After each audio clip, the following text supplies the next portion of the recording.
Hello friends, welcome to Pharma Study channel with Sapna. Today we will discuss on very important topic, that is a exit exam preparation.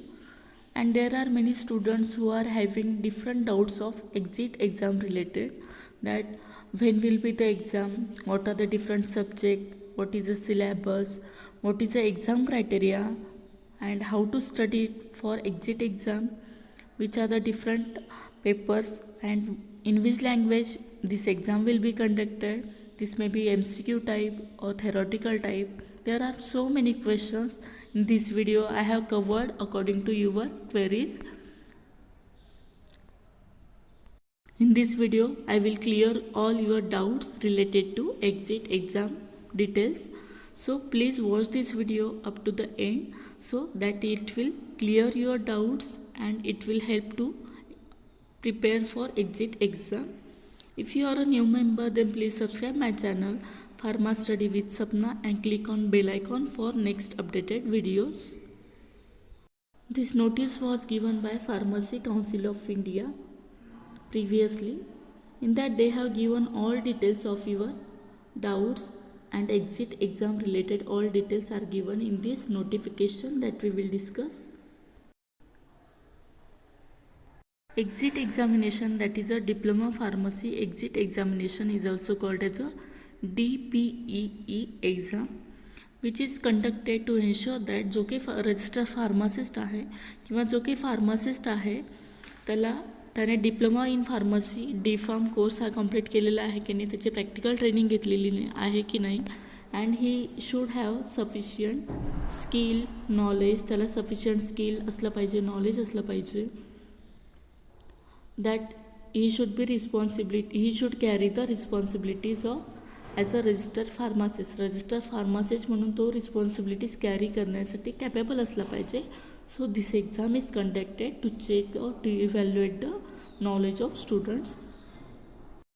Frequency of DPEE exam, that is exit exam, is twice a year or as frequently as may be required as per schedule of examination announced by prescribed authority. जे काही prescribe authority असेल त्याच्यानुसार किंवा twice a year, वर्षातनं दोनदा exit exam ही conduct केली जाईल तुमची. Now next point is a registration as a diploma in pharmacy exit examination. जे की तुमचं रजिस्ट्रेशन असणार आहे डिप्लोमा इन फार्मसी एक्झिट एक्झामिनेशनसाठी. त्यामध्ये जर तो पर्सन डिप्लोमा इन फार्मसी किंवा तुम्ही डिप्लोमामध्ये सेकंड इयरमध्ये पास झाले नसाल तर तुम्ही ही एक्झाम देऊ शकत नाही जोपर्यंत तुम्ही पास होत नाही diploma second year. No person shall be register as a diploma in pharmacy exit examination. Exit examination देण्यासाठी पहिले तुम्हाला डिप्लोमा सेकंड इयर पास होणं गरजेचं आहे. Next is he shall be required to make an application in prescribe form together with all relevant document. तुमच्याकडे सगळे document proof वगैरे असले पाहिजे की तुम्ही एखाद्या ॲप्रूव्ड एक्झामिनेशन सेंटर किंवा ॲप्रूव्ड जे की pharmacy. Next very important point is a procedure for conducting exit examination. Exit examination conduct करण्याची प्रोसिजर काय असते, तर जी काही PCI आहे फार्मसी काउन्सिल ऑफ इंडिया, ती काय करणार, जे काही डिफरंट प्रिस्क्राईब ऑथॉरिटी असणार आहे किंवा एखादी ऑथॉरिटी डेझिग्नेट करणार आहे की जी एक्झिट एक्झामिनेशन कंडक्ट करणार आहे. एक्झिट एक्झामिनेशन कंडक्ट करण्यासाठी एखादी प्रिस्क्राईब ऑथॉरिटी ही डेझिग्नेट करण्यात येईल, साईन करण्यात येईल. Next question is how many papers. तर तिथे टोटल तुमचे 3 पेपर असणार आहेत. There shall be 3 papers of multiple choice. Total 3 paper होणार आहेत. That is a multiple choice, that is a MCQ type असणार आहेत. That should include a different subject आहेत ते तुम्हाला स्टडी करायचे त्यामध्ये. That is a pharmaceutics, pharmacology, pharmacognosy, pharmaceutical chemistry, biochemistry, hospital and clinical pharmacy, pharmaceutical ज्युरिस्प्रुडन्स and drug store management. हे subjects तुम्हाला exit एक्झामसाठी असणार आहेत ॲज पर नोटिफिकेशन ऑफ PCIचं जे काही पहिल्याचं नोटिफिकेशन आहे त्यामध्ये त्यांनी हे सगळे डिटेल्स प्रोव्हाइड केलेले आहेत. The language of examination shall be English, आणि इंग्लिशमध्येच तुमची एक्झाम ही कंडक्ट होणार आहे exit exam. Next point, the test for each paper shall be of 3 hours duration. आणि प्रत्येक पेपर म्हणजे टोटल 3 पेपर आहेत, तर तिन्ही पेपरसाठी तुम्हाला सेपरेट 3 तास हे दिले जाणार आहेत. A candidate shall be declared as a having passed only if he obtains a minimum of 50 marks in each paper separately. आणि जे 3 पेपर आहेत त्या तिन्ही पेपरमध्ये ॲटलिस्ट 50% मार्क्स तुम्हाला सिक्युअर अचीव करायचे आहेत, ज्याच्या थ्रू तुम्ही पास होऊ शकतात. एखाद्या पेपरमध्ये जरी सेपरेट पासिंग झाली नाही तर तुम्ही ती एक्झाम पास म्हणून कन्सिडर होणार नाही. तुम्हाला सेपरेट पासिंग आहे, तिन्ही पेपरमध्ये तुम्हाला ॲटलिस्ट 50% मार्क्स हे रिक्वायर आहे. A candidate shall have no pass all the 3 papers in the same attempt. However, shall be no restriction on the number of attempts to appear in the examination.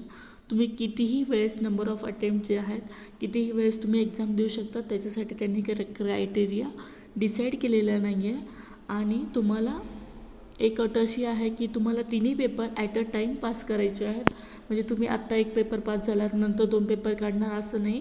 तुम्हाला at a time तिन्ही पण पेपरमध्ये at least 50% marks secure करून pass व्हायचं आहे.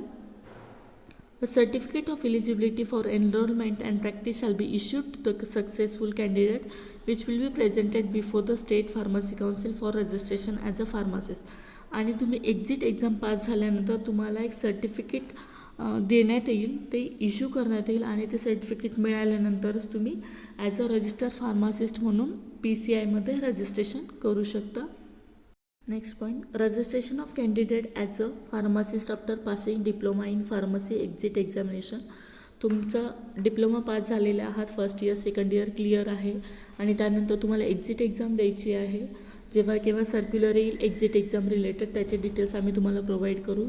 त्यानंतर तुम्हाला exit exam द्यायची आहे आणि एक्झिट एक्झाम दिल्यानंतरच तुम्हाला तेव्हा next important point is registration of the candidate as a pharmacist after passing diploma in pharmacy exit examination. जेव्हा तुम्ही diploma first year second year व्यवस्थित पास व्हाल, डिप्लोमा पास झाल्यानंतर तुम्ही एक्झिट एक्झामसाठी अपेअर व्हाल. एक्झिट एक्झाम दिल्यानंतर जो तुमची सेपरेट पासिंग असेल तिन्ही सब्जेक्टमध्ये ॲटलिस्ट 50% जर मिळाले असतील तुम्हाला, तुम्ही ॲज अ रजिस्टर तर तुम्हाला एक सर्टिफिकेट इश्यू करण्यात येईल की तुम्ही एक्झिट एक्झाम पास झाले आहात. ते सर्टिफिकेट तुम्हाला at the time of registration registration जेव्हा असेल तुमचं रजिस्टर फार्मासिस्ट म्हणून, तेव्हा तुम्हाला ते सर्टिफिकेट प्लस बाकीचे जे काही तुमचे डॉक्युमेंटरी प्रूफ आहे ते सगळे तुम्हाला डॉक्युमेंट्स सबमिट करावे लागतील, व्हेरीफाय करावे लागतील आणि त्यानंतरच तुमचं ॲज अ रजिस्टर फार्मासिस्ट म्हणून रजिस्ट्रेशन PCIला कंप्लीट होईल. Candidates who have completed the approved course of diploma in pharmacy and having qualified in diploma in pharmacy exit examination only will be eligible for registration as a pharmacist under section 33 of Pharmacy Act 1948. Pharmacy Act 1948 नुसार तुम्ही as a register pharmacist म्हणून registration करू शकता. This regulation shall not apply to the persons whose names are already entered in the register of pharmacist for the state. ज्यांचं already as a register pharmacist म्हणून registration झालेलं आहे त्यांच्यासाठी ही process applicable नाही आहे. This is only for the new students. जे आत्ताच पासआउट झालेले आहेत आणि ज्यांचं आणखी रजिस्ट्रेशन झालेलं नाही आहे, ही प्रोसेस त्यांच्यासाठीच ॲप्लिकेबल आहे. आणखी तरी PCIचं काही सर्क्युलर आलेली नाही आहे की एक्झिट एक्झाम कधी होईल, केव्हा होईल. जेव्हा केव्हा सर्क्युलर येईल तेव्हा आम्ही तुम्हाला अपडेट्स देत राहू. तोपर्यंत स्टडी करत राहा. All the best for your exit exam preparation. जे काही सब्जेक्ट सांगितलेले आहेत ते सब्जेक्ट व्यवस्थित चेक करा. ते सब्जेक्ट तुम्हाला फर्स्ट इयर आणि सेकंड इयरचे दोन्ही सब्जेक्ट्स तुम्हाला स्टडी करायचे आहेत परत एक्झिट एक्झामसाठीच. जर तुम्हाला हा व्हिडिओ आवडला असेल आणि तुमचे सगळे डाऊट्स क्लिअर झाले असेल तर लाईक करा, शेअर करा आणि तुमच्या फ्रेंड्सलासुद्धा आपल्या चॅनल रिलेटेड इन्फॉर्म करा. Thank you students for watching my channel. Please give your like and comments and share this video with your friends so that will help to them also. I think I have cleared your doubts. Though anyone having any doubt, then you can clear your doubts by asking in comment section. Thank you.